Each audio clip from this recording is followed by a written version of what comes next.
Pemirsa, satu unit minibus putih ringsek usai dihantam oleh kereta api Babaranjang tujuan Tanjung Enim sekitar pukul 8 malam.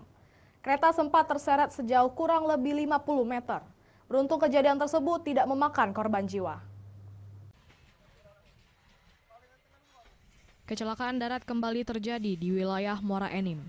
Kali ini satu unit minibus putih dengan nomor polisi BG1505DE dihantam kereta api pengangkut batubara yang datang dari arah Palembang menuju Tanjung Enim.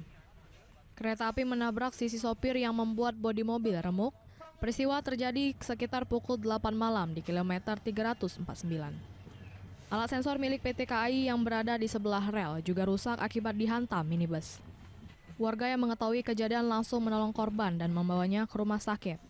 Diketahui bahwa pengemudi minibus adalah Indra Gunawan, warga Pelawaran Kelurahan Pasar 2, Kecamatan Muara Enim. Pas kejadian pertama tuh, kamu terdengar? Dentum gitu. Ada suara kayak itu? Ada suara. Langsung ke sana kan. Sepur dari Tanjung.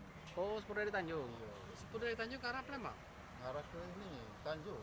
Sepur dari Palembang. Oh, mobil itu dari mana? Mobil dari sini. Dari sini apa dari Pucuk? Dari sini kan. Dari sini? Oh, tepatnya ke belakang rumahnya. Nah, ada balap pisang tuh. Oh iya.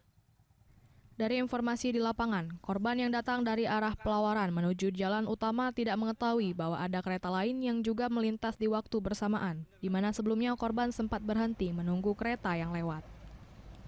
Sangat disayangkan saat itu pos perlintasan tidak dijaga petugas.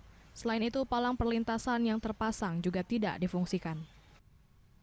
Dari Muara Enim, Edwin Sasatria, iNews melaporkan.